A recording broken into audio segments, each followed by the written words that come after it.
بسم الله الرحمن الرحيم نون والقلم وما يسطرون ما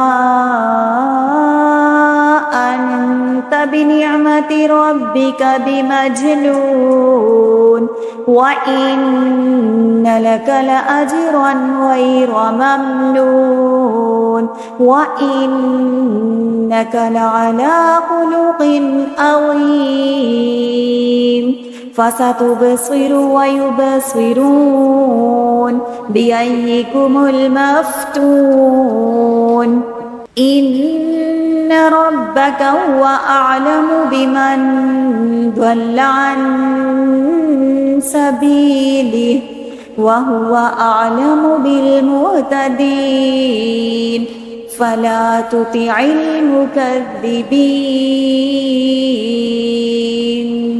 ودوا لو تدهن فيدهنون ولا تطع كل حلاف مهين هماز مشاء بنميم مناع للخير معتد أثيم عتل بعد ذلك زنيم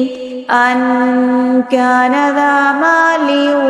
وبنين إذا تتلى عليه آياتنا قال أساطير الأولين سنسمه على الخرطوم إنا بلوناهم كما بلونا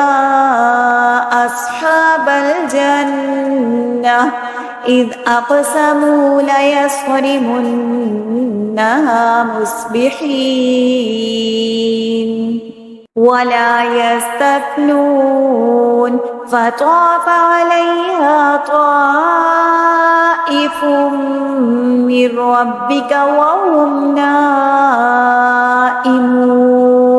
فأصبحت كالصريم فتنادوا مصبحين أن اغدوا على حرثكم إن كنتم صادقين فانطلقوا وهم يتخافتون ألا يدخلنها اليوم عليكم مسكين وغدوا على حرد قادرين فلما رأوها قالوا إنا لضالون بل نحن محرومون قال أوسطهم ألم أقل لكم لولا تسبحون قالوا سبحان ربنا إنا كنا ظالمين فأقبل بعضهم على بعض يتلاومون قالوا يا ويلنا إنا كنا طاغين عسى ربنا أن يبدلنا خيرا منها إنا إلى ربنا راغبون كذلك العذاب ولعذاب الآخرة أكبر لو كانوا يعلمون